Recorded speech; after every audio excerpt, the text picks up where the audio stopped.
Welcome to the Bioptimizers Awesome Health Podcast. And now here's your host, Wade T. Lightheart.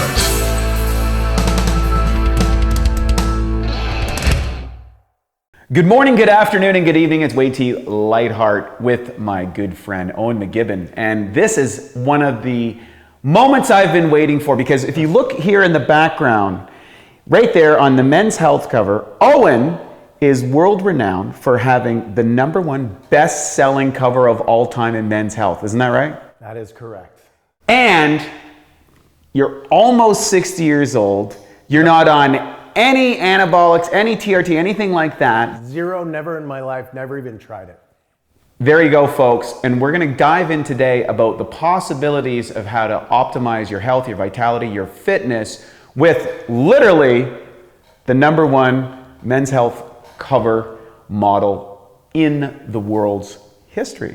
Yeah. Hey, welcome to the Biohome. Thank you. I appreciate it. You're so professional. Good Lord. I was like, whoa, you got all professional. Well, and the reason, so backstory is Owen and myself, we met, a little over a year ago, I guess, a year and a half ago, something like that. We were working with a particular client, and we've kind of crafted some methodologies for someone who is who's 50 years old, who is trying to achieve their optimal levels of health, vitality, fitness, physique, cosmetic appeal, whatever you want to call that, all of the above actually. Yeah. And we've been working in tandem for the last year, and so we had the opportunity to catch him out of his busy schedule to stop by the Biohome and learn some of the secrets. So tell me a little bit about your background. How did you end up being a cover model? Because you had a professional volleyball career. So give us the backstory of your entire fitness career. Well, it's funny. I graduated from USC in '87. Then I played on the Pro Beach Volleyball Tour for 8 years. Believe it or not, I had braces on my teeth until I was 28. And the day I got my braces off, I was down at State Beach, right down the street. And this nice lady goes, "Do you mind if I take your Polaroid? I think my boss would like to see it." I was like, "Sure." She took like 3 Polaroids. And later that night, I get a call. They're like, "Do you want to come up to Santa Barbara and work for Ralph Lauren?" I'm like, "Well, I just got this pet pig. I can't really leave." They're like, "We'll pay $5,000 a day for 3 days." I was like, "Uh-huh." I was like, "Okay." So Yeah, that's a lot of money back then. a lot of money back then. Yeah. A lot of money now. Yeah. And so I got really lucky. It was Ralph Lauren, then it was Hugo Boss and Guess, all worldwide campaigns. But the fitness thing didn't happen till later. I remember being in New York and I was going on these castings and they're like, "He's too big, his legs, his arms." And they would give me they're like, "You're gonna make a ton of money, put this on." I'm like, "Dude, that fit me in like 8th grade. I can't do that." Then Men's Health saw me. They're like, "Oh my God, let's use him for the cover, blah, blah, blah." So the first cover I did for Men's Health magazine, I did 57 days after having 4 titanium screws, 2 plates and a bone graft put into my lower back at L4-5. The whole time I played in college at USC, and then for 8 years, turned out 10 years on the pro tour, I had a broken spine and I didn't even know it. So the cover comes out and I have this vertical line and they're like, all these writers are like, "Dude, people are blowing this guy up. They said we photoshopped it. If you're gonna do that, you may as well Photoshop his ear." It was brutal. And they're like, the only thing that saved this guy was his ab routine. So they're like, "Do you mind publishing your ab routine in the magazine?" So I did a 4-move ab routine and people flipped out on it. They're like, "We want you to do the cover model workout." So I did a 4-month workout that appeared in the magazine. They got 80,000 reorders for it at like $20 each. So they filled half of them and said, "Write a book." So I had a contract with them. They used me for probably 3 covers a year, which with Men's Health, there's only 10 issues because there's 2 double issues. You know, their big fashion fitness issue. And the way they track sales is it's not how many subscribers, it's how many people buy it off the newsstand. And that one on the upper left shattered every single record they had. So the New York Times is like, in a failing economy of magazines, what makes this magazine stand out above all others? And they're like, "It's the cover." And they're like, "Who's your peacock? Who's your go-to guy?" And it was me. So they followed me for 3 days in South Beach. And it ended up on the cover of a business section of the New York Times. It was on the news everywhere. 48 Hours with Dan Rather followed me around. They did a special. So that's how I kind of broke into the whole fitness modeling thing. And it was an easier fit for me because one, you don't have to fit into clothes because you're usually shirtless. And it was just something I've always had a passion for. I'm not an expert like you by any means, but I have the desire to learn and gain new knowledge, which is great meeting you guys, because you guys are you guys didn't exist when I was trying to be at the top. When I was at the top of the world, they said world's top fitness model. I just do it the old fashioned way. Same way with my training now, push-ups, pull-ups, squats, lunges, basic stuff done consistently. But then this whole hacking thing came in. When I'm a little older, 59, and then I met you guys, and you're like, try this and try this. It's food for your brain. It's fuel for your brain. If your brain feels good, your body's going to follow. And I've seen some great results. Doing what I do, sticking to the basics, and then using what you guys have created. And they also look cool. I don't know if these people have seen them. Like some of the pills, it looks like caramel with butterscotch mixed with vanilla. I'm like, oh yeah. It's like, just eat one. Well, I want to go back because there's an important distinction here. Let's talk timelines. And one of the things that I've identified in some of our presentation is that, bodybuilding started out as kind of this pursuit to be kind of muscular and look good, and then you have all those guys in the 40s and 50s and 60s, and then in came the anabolics, and they started doing a little bit and kind of got big, and then when they just kept growing and growing and growing, and kind of Arnold was oftentimes considered the golden era, and he was on the edge of humongous. Yeah. And then came the 90s, and that was when Dorian Yates came in and the mass monsters, and they just started using a cornucopia of drugs, and the world went down a route, and bodybuilding became something that, hey, I don't want to be part of that, associated with that. Show. And simultaneously, this is when your career is taking off, men's health is taking off, people are saying, I want to look like that. And what's interesting is that's a timeless look. Thank you. Yeah, I believe so too. Nobody would look at that at any level and most guys would say, they're not going to say, hey, that's too big. They're not going to say you're too ripped. They're not going to say that you're too anything. You're like, that's just perfect. And that would... Thank you. That's kind. What was things like back then to get into that kind of shape? How much did your athletic career, because you're essentially an athlete. Right? We've trained together. I've seen you move and stuff. You move like an athlete. You operate like an athlete. You think like an athlete. Your routines, your consistency, all that sort of stuff. How much did that influence your look? And then how has things evolved since, when that picture was taken, you were at 39? 39, yeah. Which is incredible. 20 years ago. You look like 25. Thanks, man. In that, and you're actually 39. But what's changed since those days? That's a good question. I got really lucky because I was one of the best soccer players in the world. Then I was told I couldn't play soccer anymore. And I grew up, if you threw me a ball, I'd go boom, boom, and then kick it, or shoulder or head it. Then I'm a pro beach volleyball player, and I knew, I'm like, these guys are way better than me because this is their number one sport, like Karch, Steffes, Hovland, Dodd, and I've beaten them all. Not consistently, but I beat them a couple of times. Was one of the best volleyball players in the world, and I was like, I'm never going to be the best volleyball player in the world. I knew that. I'm like, I can compete with the best on any weekend, which is cool. I've beaten Karch in the World Championships. He's the Michael Jordan of beach volleyball. I'm like, but I can be in better shape than all of them combined. And being in shape takes no amount of skill. It just takes hard work. And I'm all about hard work. I want to say that. Takes no skill at all, but takes hard work. How do you define hard work? Showing up. I mean, you got to get up early. You got to get up when no one else is going to get up. What I love is when I wake up in the morning, I'll think of 5 things that I can do physically that challenge me. And if it's raining, even better. I give myself a little bit of extra because I'm gonna go do the hardest thing. I'm gonna do pull-ups. I'm gonna do the stairs, and I'm gonna lift weights in the rain on a wet pull-up bar. Who else who would love to be able to be that guy is going to do that? And none of them. Mm-hmm. So I'll pick the 5 hardest things I can do. I'll take the 2 or 3 easiest ones off the table.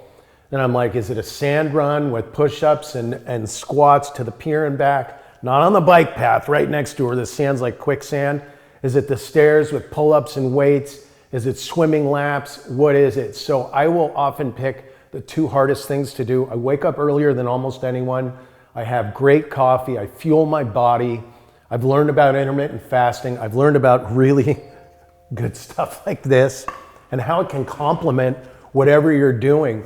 And you know, the olden days, what's changed? You got to carb up. No. You need 5 meals a day. I don't think so. I mean, look at me. I haven't lost any muscle. I eat 1 or 2 meals a day. It's just about doing what other people don't want to do. You got to do the hard, and you got to do it consistently. If there's a hill, run up that hill. You know what makes it even harder? Do push-ups when you're winded. And guess what? If you mix resistance with cardio, little short bursts, and then you just go do cardio, like I never do the stairs without doing pull-ups with bent arm leg raises and go to the top and then just lollygag. I'll either lift weights with my shoulders or do push-ups because it's hard. And then on once a month to test myself, I'll go do the stairs with no pull-ups and no push-ups or anything at the top and bottom. It's easy. My heart rate doesn't get up. It just goes to show you if you can stack certain things, then if you can do it barefoot and get the benefits of grounding, then if you can do it in the sun and get the vitamin D, and then if you take, you know, these Bioptimizers and feed your brain that gives you a mind, you already have a good, strong mindset, and it's really hard to improve on something that's already really close to being honed to perfection. This stuff gets you that extra little bump where you're like, wow, nothing can stop me now. It makes success a lot easier. Now, there's a couple other things, like you had a major injury here. Talk about your back injury, because most people would use that as an excuse. I can't do this. I'm hurt. My back. Like, what was it? How did that happen? Crazy story. So tell us the backstory about your injury and how you overcame it. So I've had 4 complete knee reconstructions, my shoulder reconstructed, and 2 super gnarly back surgeries. I was in a photo shoot, Dominican Republic, for Camel Trophy. So you're in water up to here, carrying stuff, rugged shoot. My ankle was killing me, but it wasn't swelling. I'm like, probably broke my ankle. Fly back to LA, the guy goes, your ankle's broken. I go, if my ankle's broken, for sure my back's broken. This is in 94, September of 94, and he's like, huh? I go, it hurts 100 times more than my ankle every day for the past 15 years. So they gave me a common x-ray, bent forward and backward. The x-ray pictures are in my book, full page pictures. And spine broken, L4-5. He put it up on the screen. He's like, normally they get the pointer, like, do you see this little thing? He's like, oh my God. He goes, you either like got in a plane crash or got hit by a truck. He goes, you may have been born with it because there's no way you could function at the level you're functioning with this condition. So it's funny because I was obsessed with keeping my abs tight because in my mind, I knew my back was busted. I just didn't want to know. I pictured my spine as something that was going to snap at any moment, and my abs were like an armoire that you push up against it. Still broken, but you're not going anywhere. Mm-hmm. So they put me, I gave blood for 2 weeks. It was a 7-hour surgery. They put me over the table. I was in like doggy style position, knees and arms down, suspended above the table. And they gave me that big muscle, my back was in spasm. They gave me that big muscle relaxer that relaxes all the big muscles no matter what. Said within 5 seconds, my back buckled and my stomach almost hit the table. He's like, oh my God, this guy's literally broken. So they raised my hips up, cut me open, removed the big erector muscles, got an electron or some microscope, 4 huge titanium screws above and below the break, 2 plates, then took a bone graft the size of a fist off the back of my hip, threw it in there and sewed me up. And I'll tell you what, when I woke up, I knew I was connected. I was like, oh my God, everything's changed. I finally felt my upper body connected to my lower body. Wow. First cover for Men's Health was 52 or 57 days after that surgery. That's insane. Insane, dude. Insane. Wow. And do you think that your training with all your abdominals was the saving grace behind it? Saved me and my ability to push through pain, because I was like, no one's going to be in better shape than me. And I honestly thought every volleyball player had a sore back. If you go in a player's tent in a volleyball tournament, everyone's like, they're rubbing their back. The pounding, right? The constant pound. Yeah, I'm like, if I can outlast all these other guys, I can beat them because I can handle pain. If they're in as much pain as me, they're going to quit. So I just never quit. And it was bad, dude, to the point where I would want to throw up. Wow. And of course, Now you still run, you still play sports, you still do all these things where a lot of people that's never had any of those injuries aren't able to do that. Yeah, well, how about this? 9 years ago, I'd be playing with my son in the park and I'd be like, oh my God, get in the car, we gotta go, because I was starting to lose function in my lower body. And I'd cross my legs and my legs would go numb in like 20 seconds. And I go, they're like, oh, you have stenosis, so it's narrowing of the spinal canal. Usually happens above or below the fusion. And he goes, if you keep doing crazy shit like you've been doing, it's gonna happen, it's natural. So they thought I was 23% blocked. I woke up, it was nighttime in the hospital. I'm like, why am I still here? They're like, dude, you were 90% collapsed. He goes, you were that close to being paralyzed. So they had to chisel and drill above the fusion. So that was like 9 years ago, I think. Wow. Yeah, so I still have a little bit, I mean, I know it's there, I feel it, I get the shooting pains in my butt and all that. But as long as you're mentally strong and you can, you know what really helps, I notice this, if I'm walking, I'm like, I gotta sit down, my back's killing me. A really hot chick walks in front of me. All of a sudden the pain goes, whoa, okay. Stand up a little taller. That's how you know a lot of it's mental. And so now, of course, you've made alterations, you're eating less. How has training changed as you've gotten older from when you were younger? What's the differences that you notice? God, I used to train all day long. I mean, I train, I'd say 80% less now. Mm-hmm. I eat probably 90% less. I became the master, especially during COVID, of the 20-minute workout. Mm-hmm. Like what we did at the desert, walk down the hill, blast up it, do a set of push-ups, and do that for 15 or 17 minutes. Then you jump in the pool, 5, 4, 3, 2, 1 laps. It takes like 18 minutes. When I go to the stairs, I don't do any more than 4, which people laugh at. I'm like, well, knock out 15 pull-ups with bent arm leg raises before you do the stairs, and then drop and do 30 push-ups when you get to the top. I'd say 99 out of 100 people would be puking or passing out. Efficiency, compound movements, remaining as athletic as possible. You'll never see me do a leg extension. You'll never see me like seated in a machine doing a bicep curl, but I'll do pull-ups 5, 6 days a week. I do shoulder exercise. Really the only thing I use weights for are my shoulders. And I bomb them probably 3 or 4 days a week. Swimming is great. And I use a kickboard. I look like a female in the pool with my little kickboard. Really helps my lower back and my knees.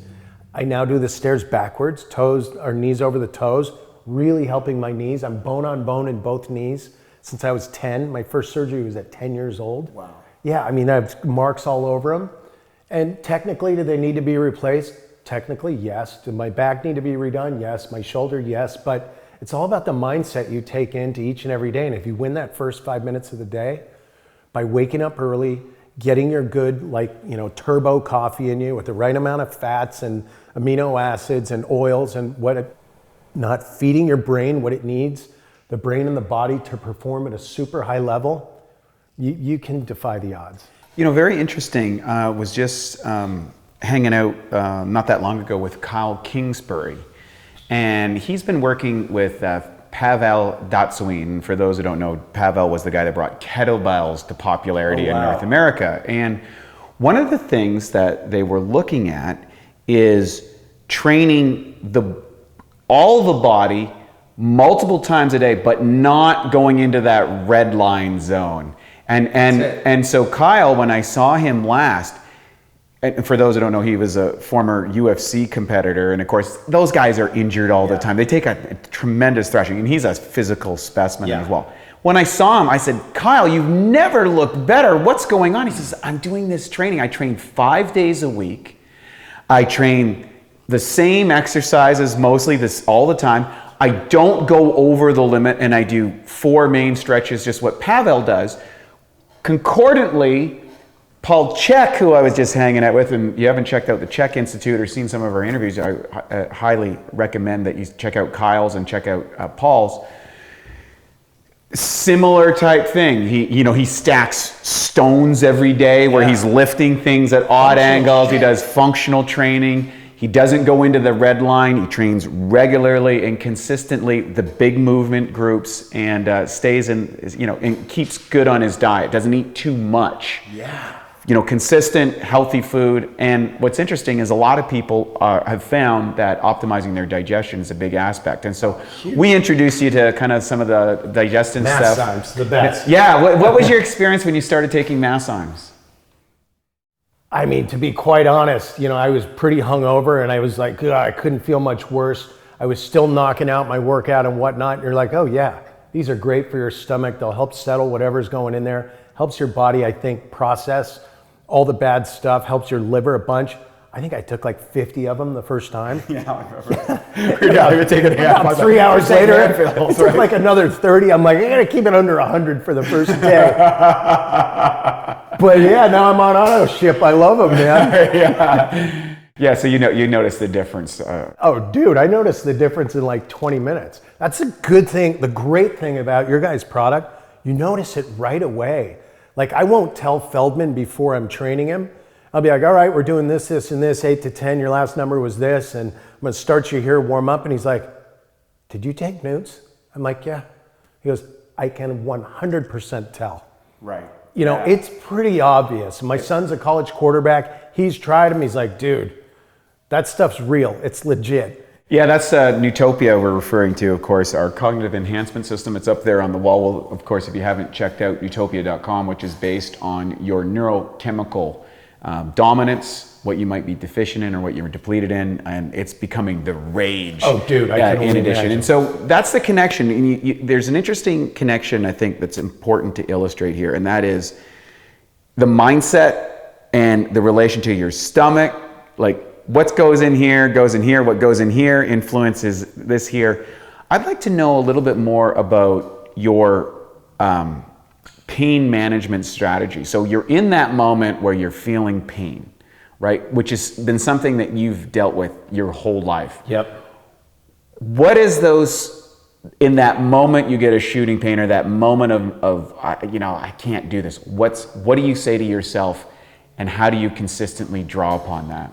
Well, what I do is I throttle down a little bit. I never stop. Like, I think when doctors say don't do anything for 3 months, that's a kiss of death. Yeah. A lot of people won't recover from that. I throttle down in that moment. If it's running, like incline hill running, and I feel a twinge in my Achilles or calf area, I will shut it down then. I think your body sends, if you're lucky enough to get a little message like, hey, I'm about to snap and roll up to your butt, you got to listen to that. Back, I'm a little more liberal with it. Before, when I was on the Pro Beach Volleyball Tour, dude, I took 12 Aleve or Advil every day for like 12 years. That's a lot. That's crazy. It's so bad for you. Now I take ginger, turmeric. The swimming helps me a lot. Mm-hmm. Infrared sauna has helped me a bunch. Mm-hmm. Pain, you can work through it. So many people just give up when they feel pain. You have to increase the blood flow there, which means you got to do like internal, external rotations. I purposely keep my hand up sometimes when I'm going down the stairs because I never want to lose that. We came from trees, and we don't do this enough. Yes. People are like, I can't do pull-ups, my shoulder. I'm like, no, you're going to do pull-ups. We're going to work up to it. We're not going to have you do sets of pull-ups, but you're going to start by just walking like this down to the pull-up bar. And then you're going to hang and just let your body feel the sensation to reprogram in your brain, because that's where we came from. Push-ups. Okay, so my shoulder is a disaster, technically, but I do a lot of rear delt stuff. And my rear delts are harder than this countertop. And that allows me to do stuff. I don't do flat bench. I don't need to. I'm not an athlete anymore. I'm not a football player. I do push-ups though, probably 3 days a week, and I keep the range tight. I don't really lock all the way out.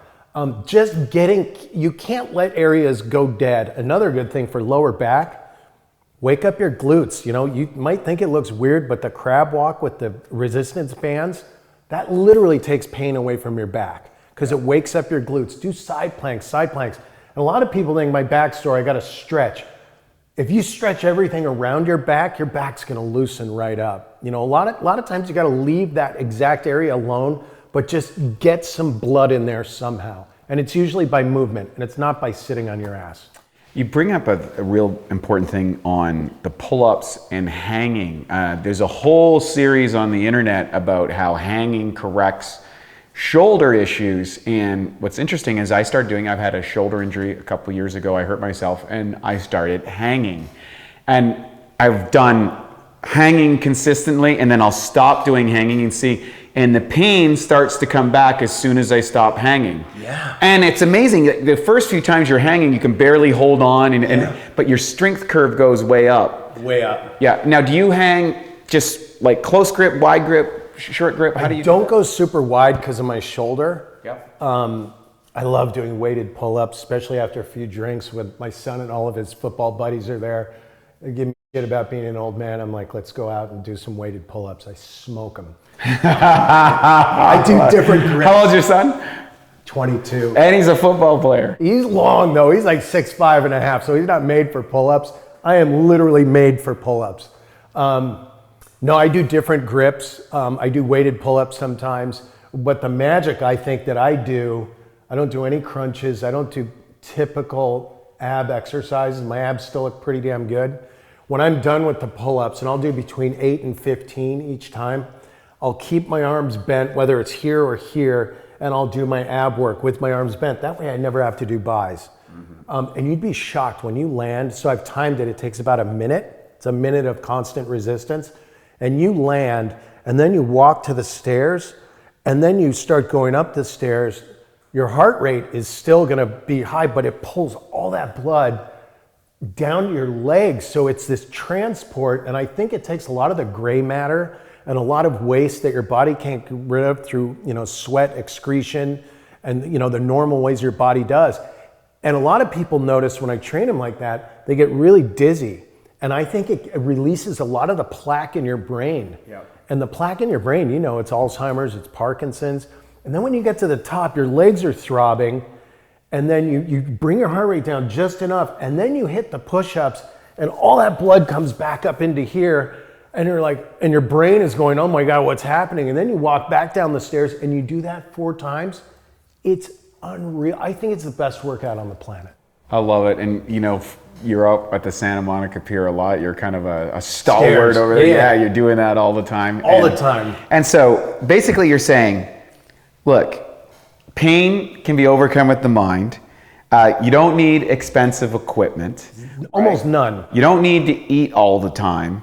And you just got to put some hard work in and do it consistently over and over and over again and build yourself up. You're a very good listener. Excellent. So you're almost 60 now, right? Dude, you still look amazing. Thank you. And how do you see your future? What do you see for yourself? Do you see yourself change? Do you see any evolution? What's So if my life were a 15-chapter book, I think I'm on chapter 8.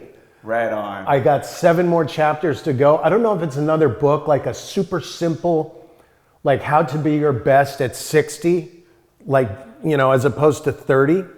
I think you got to blow these myths out of the water that you need a bunch, no gym, no training, no equipment, no problem. Here's what you do at home for free, or in your neighborhood, or in your hallway, or in your bathroom. Eating, we got to change our relationship with food. I coach 12,000 people online. I think the most profound impact I've had is changing their relationship with food, because food can become very emotional, and we're all going through a lot of stuff, especially these past 2 years. Some people turn to shopping, some people turn to booze, a lot of people turn to food. So I had to really change my relationship with food. I mean, it's crazy. I eat so much less now. And if you look at societies where they're walking around, climbing trees, walking around, gathering, they're not eating 5 meals a day. They're not ordering pizza and linguine, pasta. They're moving around. They're doing natural movements. Their life doesn't revolve around eating. I don't know. It's going to be something that's going to be a really simple, dumb it down to help people be the best they can be. I love what I do online. It really feeds my soul. We do these 90-day challenges year round. And I've had people that have lost up to 150 pounds in 90 days. Wow. Not just 5 or 10 of them, like hundreds of them. Wow. Yeah, no gym, no trainer, no equipment, no problem. Here's what you do at home for free. I get them to believe in themselves, win that first 5 minutes of the day, cross 4 things off before you leave the house, And by the time you go to bed, if you get 8 out of 10 crossed off, you win. Owen, you're an inspiration.